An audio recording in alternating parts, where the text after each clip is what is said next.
అవసరం తీర్చాడు. వాటిని కూడా మరి తలుచుకుంటూ దేవుడికి స్తోత్రాలు చెప్తూ మీ అవసరం కూడా దేవుడి చేతుల్లో పెట్టి మరపెట్టి ప్రార్థన చేయవలసిన తెలియజేస్తున్నాను. స్తోత్రం స్తోత్రం స్తోత్రం.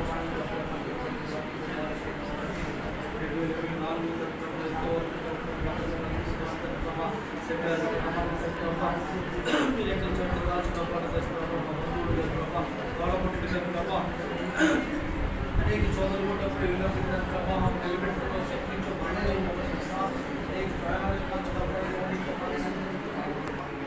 గొప్ప దేవుడు దాని ప్రభావం చేసిన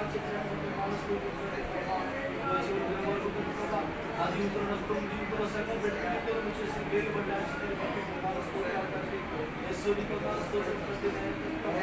గొప్ప దేవుడు మహోపకారి దేవుడు చేసిన ఆశ్చర్య కార్యాలు బట్టి అనేక ప్రమాదాలు ఇస్తారు ప్రభావం